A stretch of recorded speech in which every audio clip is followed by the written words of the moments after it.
y'all? So you back in here in that episode of Indigo Podcast, and today I'll be giving y'all another race recap because today I had a 5K. So we doing the same day recording this time. So obviously I did post a video too on my Instagram today. I'll put a clip of that up there. I did a whole little race vlog or whatnot. So if y'all want more race vlogs, then obviously y'all like the race recaps for the most part. So here we go. We got, first thing is the stats, obviously. So distance my watch clocked was 3.19 miles, which is kind of surprising. I didn't know it would be that much over like 5K, because 5K is 3.1 miles if you didn't know.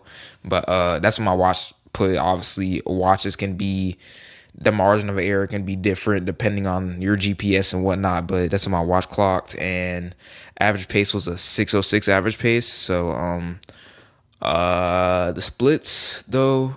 Wait, actually, no, I'm not going to get into the splits yet. But official time was 18:53.2.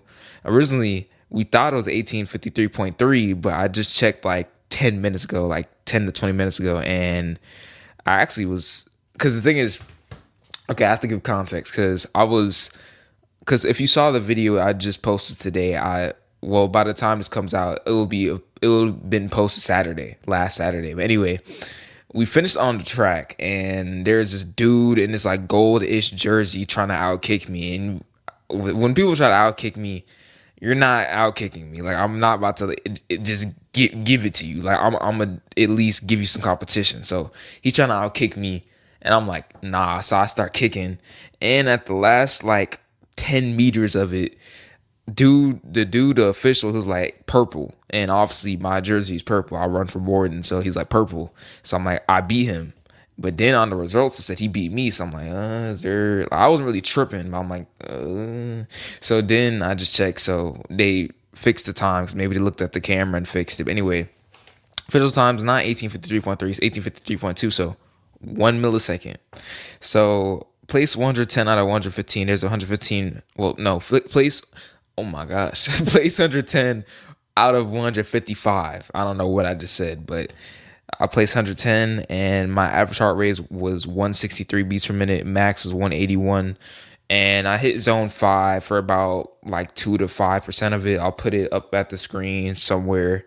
I know Garmin had that. I believe it's like 2 to 5% of the race was like maximum effort. But in terms of the splits, 5:39 for the first mile, 6:07 for the second mile, 6:05 for the third mile. The last 0.4 of a mile was a 5:23 split. So obviously that was picked up because of the kick at the end. But overall, stats are pretty cool. I mean, it's my first 5K, so didn't really know what to expect. I mean, we had a little goal that I'll get into that a little bit later. But next thing we're going to go into is the course. So this is the flattest course out of all of them. Like, there was no type of elevation, no type of hills, no type of none of that. Like, it was very flat, very straightforward. Like, because I mentioned in Sealy, I had a little bit of confusion, like a little bit of a brain fart, I guess, when it was, I mean, maybe because it was dark and, people were starting to get a little overwhelmed because it's getting delayed. But anyway, the loop was like weird, and going into like the last 0.4-ish of the mile was weird because it was like looped and you had to go back into. Anyway, the point is, this course is very straightforward. Like, you did a loop 3 times, and then on the third loop, once you hit 3 miles, you start cutting it into the track. So it's very straightforward. It's the most straightforward course I've had so far.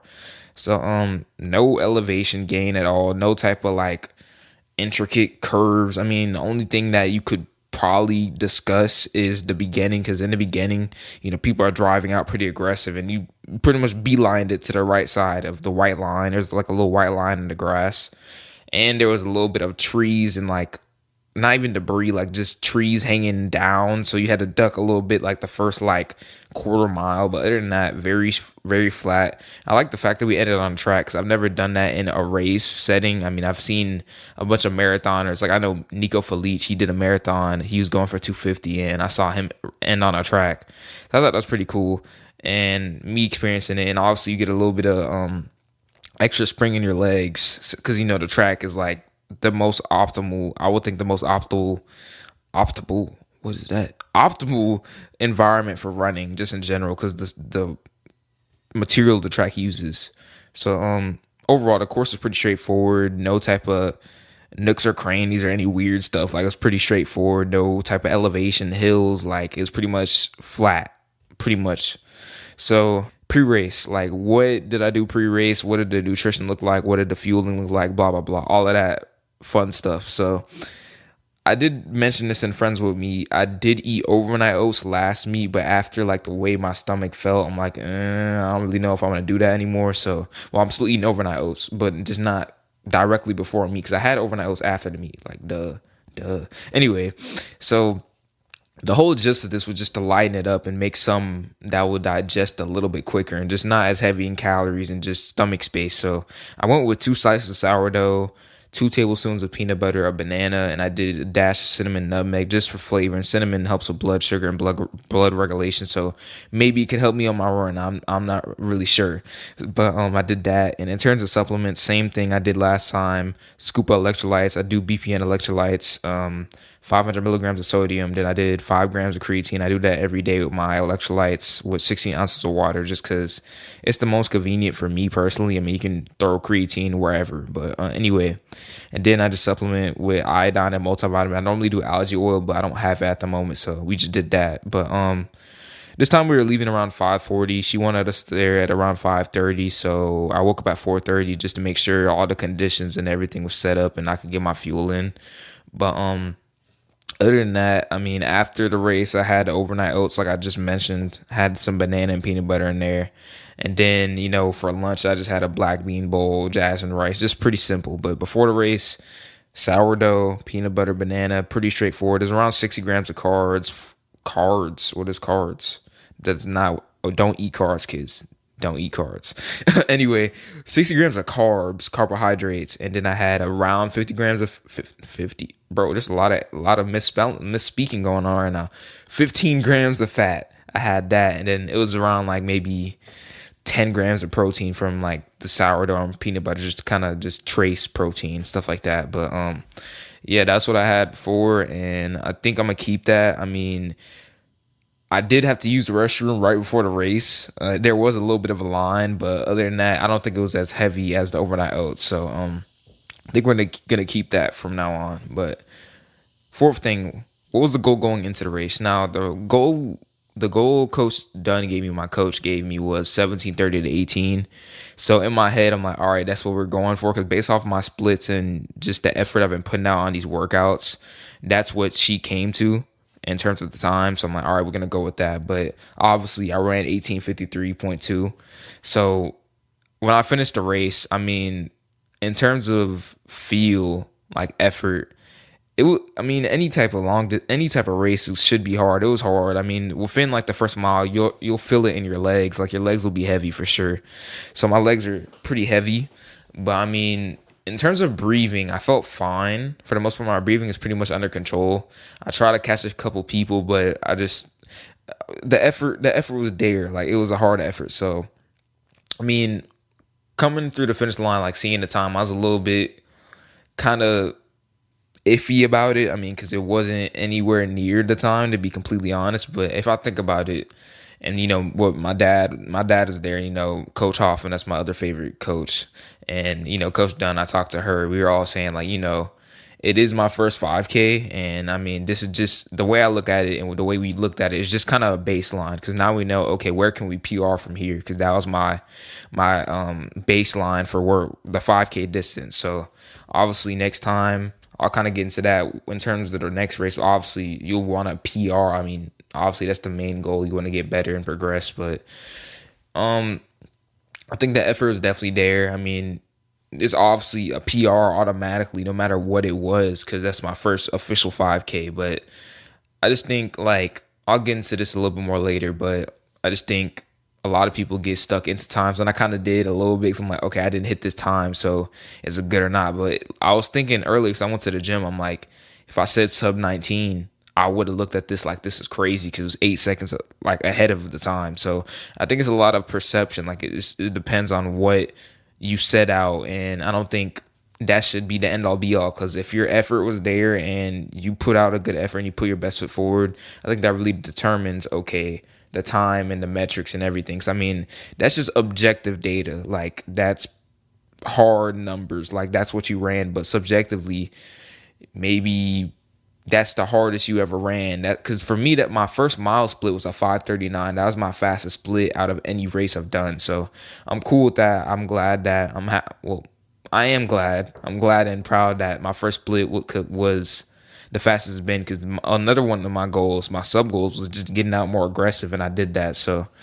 I don't think the 17, 30, and 18, I don't think it's the end all be all. I mean, it's my first 5K. So luckily we have a baseline and we can go from there. So anyway, what did I learn from this race? The main thing I learned is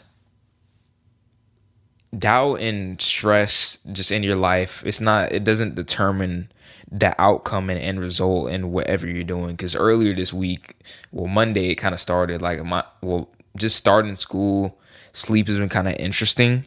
I mean, I was just been trying to figure out, okay, how is the sleep gonna look, and just trying to make time for sleep and other things I need and want to do. So starting Monday, the day before that Sunday, I accidentally got 9 hours sleep because my alarm didn't go off. So going into the next day, getting 4 hours and 20 minutes of sleep, I didn't really feel the effects because I came off at 9 and I haven't gotten 9 in a minute. So my body was still kind of like thriving off of that sleep. So throughout the week, like my sleep was kind of until Thursday. Now Thursday, I started getting like 7 plus back to back to back. So going into the race, I knew I'd have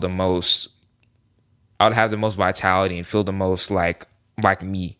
So going into the race, I wasn't tired or groggy at all. But throughout the week, like just I think all that missed sleep compounded like on Wednesday or Thursday. It just all kind of hit me, and it kind of messes with you because your mind's like, how's the race gonna go? Or like,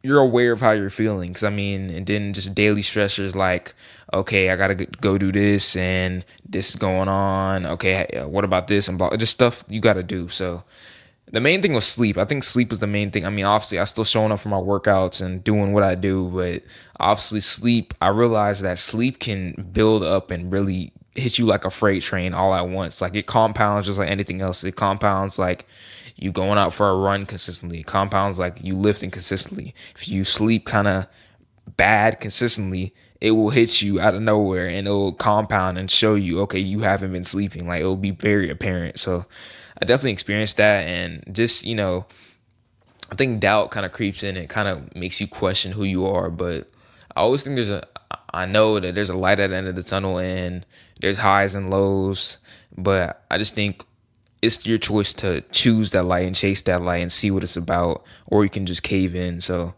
I just wanted to mention that because that's kind of the thing I was kind of dealing with leading into this, like just the sleep being kind of OD and off, and then just doubt like kind of creeping in, trying to trick me and make me think that this won't work and this isn't who you say you are, or just weird stuff. Doubt does crazy things, but I think doubt's only dangerous when you doubt yourself. So you just have to accept it, be like, all right, this is what it is. This is what it is for right now. And then just try to get better from there. But anyway, sixth thing I'm going to talk about, the last thing I'm going to talk about is, what's the goal going into the next race? Now, obviously the goal is to PR. I mean, duh. I mean, I think everybody wants to PR, but I'm glad this, obviously, I mean, the race was going to happen regardless, but I'm glad it turned out the way it did because it gave me a baseline. I mean, no matter what the time was, it's a baseline and you can go from there and progress. So my baseline right now is 18:53. I have a 5K under my belt. So now we're like, all right, what goal should we hit now? So for me, just personally, just going off of that and knowing kind of how PRs typically work, like in the long distance space, I would say 1840 to 1850 is a good goal for me right now. So next meet is at Galveston. It'll be on the sand, so that'll be pretty interesting, and I'm looking forward to that. We're going for 1840 to 1850, and I know I can make it happen. It's just really leaning. I think the main thing with long distance is just really leaning into feeling uncomfortable. Like that's literally the main thing, because within the first mile, I've realized it doesn't matter how fit you are, your legs will be fatigued. Your legs will be heavy. And I think that's why long runs are really important for long distance runners, because it simulates that. Because towards I would say the last 3 to 4 miles of a long run, your legs will start to build up lactic acid and they'll start to be heavier. And I think doing the long runs consistently, it simulates that environment. So when it hits you in a 5K, you're not like, what is this? You already know what it is because it's happened repeatedly, consistently over and over again. So I just think just leaning into being uncomfortable and just leaning into the pain cave, because I think when you lean into it and accept it, you can really thrive in there and PR and catch people and push yourself. But obviously main goal is the PR. We're gonna go for 1840, 1850. That's the new goal since we have a baseline here. So yeah, that was pretty much our little recap of Seven Lakes. I think it was a pretty cool meet. It was the most people here at this meet because it was like dogs everywhere. People bringing their dogs, people bringing their kids. It just felt really wholesome, and I really liked the whole vibe of it. You know, with my dad being there, Coach Hoffman, Coach Dunn, all the teammates, and just other teams. They're all pretty cool. So really good meet, new baseline for the 5K, and now we're going for 1840 to 1850. So that's that. But that was episode 41 of the podcast, and I'm gonna see y'all next time.